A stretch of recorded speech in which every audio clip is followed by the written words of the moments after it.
Rádio França Internacional.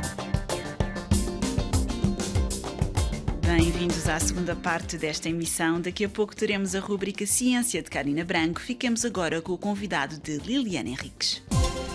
Convidado. A situação em Cabo Delgado, no norte de Moçambique, palco de ataques de grupos armados desde 2017, não tende a apaziguar-se e mais de 800 mil pessoas já se viram forçadas a deixar as suas áreas de origem devido à insegurança reinante. É neste contexto volátil que trabalham os jornalistas dos meios de comunicação locais com as restrições de movimentação inerentes à situação sanitária, mas também de segurança. O órgão católico Rádio Sem Fronteiras emite desde 2005, a partir de Pemba, capital provincial, nas 5 línguas faladas na região. Rádio Sem Fronteiras News. Querido ouvinte da Rádio Sem Fronteiras, sinta-se cumprimentado e seja bem-vindo à Rádio Sem Fronteiras News. Para já, assuntos de reportagem que irão fazer parte da história deste espaço de informação. De passagem recentemente por Pemba, a RFI falou com o diretor desta estação, o padre Latifo Fonseca, que evocou o papel educativo e de elo social desempenhado pela Rádio Sem Fronteiras. Nós temos uma cobertura de 100 km de raio e pela localização de Pemba, algumas vezes podem nos sintonizar no Ibo e algumas partes como Memba, na província de Nampula. E, portanto, são em torno de 6 distritos, além de Pemba, que fazemos a cobertura. Nós temos um espaço de notícias, temos um espaço de formação a nível de educação, a nível de saúde, a nível de política, a nível de justiça. Então, são os temas, principalmente a nível de democracia, são os temas que nós promovemos nas 5 línguas aqui faladas na província de Cabo Delgado: língua portuguesa, língua emáqua, que é a língua falada pela maioria, língua Chimaconde, língua Kimani e língua Kiswahili. Então, são essas nossas línguas que fazemos a transmissão das nossas atividades aqui. E, além do FM 102.1, temos também a rádio web e esses dias já estamos a transmitir live no Facebook. Quando fala que dão formação em termos de política, de educação cívica, isto significa o quê? Há um debate? Alguém que vai falar? Promovemos debates, promovemos interações, promovemos programas específicos de como impulsionar a cidadania. Temos feito esses trabalhos. É muito escutada, é uma das mais escutadas e foi a primeira rádio na dimensão comunitária aqui na cidade de Pemba. Já estamos agora há 15 anos, foi fundado em 2005. Eu, na altura, ainda estava no grupo de jovens, fui parte do fundador dessa rádio. O que é que o levou a querer fazer rádio? É exatamente isso, como nosso lema, né? Promover a justiça, promover o amor, promover a vida, promover a paz na sociedade. Então, por isso, nós, com esse lema, buscamos não só interagir com as pessoas, mas também sermos voz dos que não têm voz nem vez. Isto significa que há pessoas que não estão na rádio ou que podem ser ouvintes e intervêm nos vossos programas? Há bastante interação. Quando abrimos as linhas, temos tido muita interação e algumas pessoas nos fazem sugestão de programas que gostariam de ouvir mais, programas que nós tínhamos que produzir. Então, temos tido essa alegria da interação de pessoas cristãs, muçulmanas e de várias outras denominações. Têm buscado escutar a Rádio Sem Fronteiras. O que é que tem mais saída na vossa rádio? O que é que as pessoas gostam de ouvir aqui?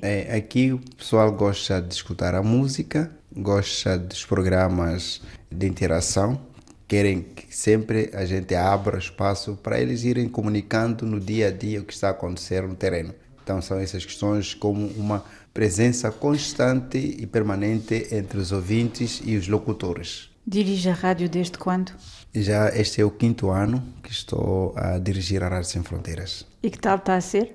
É uma experiência desafiadora porque algumas vezes no início faltava-nos a autossustentabilidade.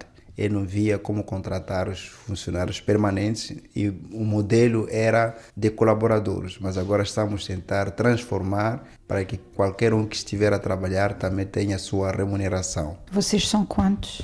Aqui somos, por enquanto, em 15 colaboradores. Essas pessoas fazem o quê? Estão atrás do microfone, fazem reportagens? Temos 3 que estão ligados ao jornalismo, que é a questão da redação e notícias, e temos um grupo que trabalha nessas 5 línguas como locutores, e temos da área da administração e a área técnica.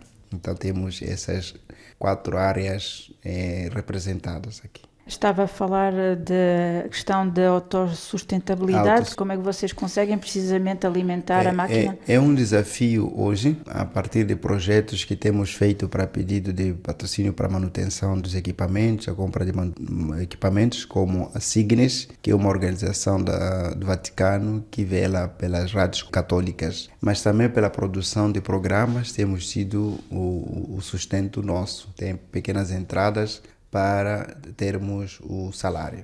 No universo das rádios aqui de Cabo Delgado, quantos mais ou menos é que vocês são? Aqui tem a Rádio Moçambique, que é a rádio pública, a Rádio Sem Fronteiras, a Rádio Zumbo, a Rádio Wimbi. São só 4.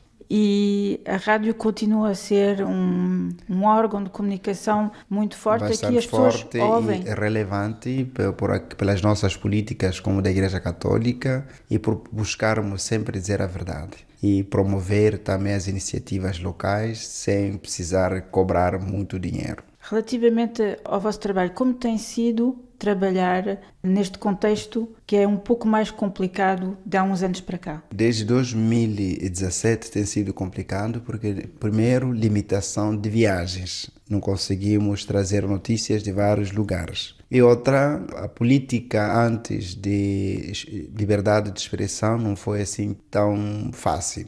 Então, olhando por essas 2 vertentes, nós também tivemos uma influência, um impacto negativo. Com o início da pandemia também dificultou muito, mas ao mesmo tempo temos um papel muito importante de educação e formação a nível de saúde, a nível de prevenção dessa pandemia de Covid-19. Relativamente ao vosso trabalho, alguma coisa mudou também com aquilo que aconteceu no norte de Cabo Delgado? Por exemplo, a rádio servir de elo, de ligação entre aqueles que conseguiram sair e aqueles que eventualmente ainda não conseguiram sair? Primeiro, nós trabalhamos em unidades móveis nos centros de reassentamento, quando ainda tinha centros de acampamentos assim, de transitórios. Temos buscado isso e divulgar em coordenação com outros órgãos de comunicação nacionais e internacionais. Nós somos aqueles que transmitem, até damos as notícias a esses, a partir da nossa facilidade de ir ao local, falar nas línguas dessas pessoas locadas. Então temos tido esse papel de fato sermos o elo entre as 2 partes, a parte de quem não está aqui, quem não conhece a nossa realidade e o próprio povo. Como é tentar, precisamente, como disse há pouco, tentar dizer a verdade num ambiente em que, às vezes, a informação não é toda dada por motivos de segurança, nomeadamente? Geralmente nós sabemos que o jornalismo é uma questão de risco. Então, nós optamos por dizer a verdade, mesmo que isso seja mais tarde pagando caro. Então, nós optamos por dizer a verdade. Sabemos, e nós também, por outro lado, sabemos que temos esse direito de dizer a verdade e não optar por dizer mentiras. A orientação que eu dei, não se metam em situações que podem também trair perseguições. É mais falar da situação humanitária, é mais falar situações de educação sobre a saúde, como quando acontece a questão de cólera, a questão da malária, a questão do Covid, a questão disso, sem necessariamente querer desafiar trazendo notícias de guerra, mas de questões talvez resultado dessa guerra, as consequências desta guerra, como eu disse, da situação humanitária.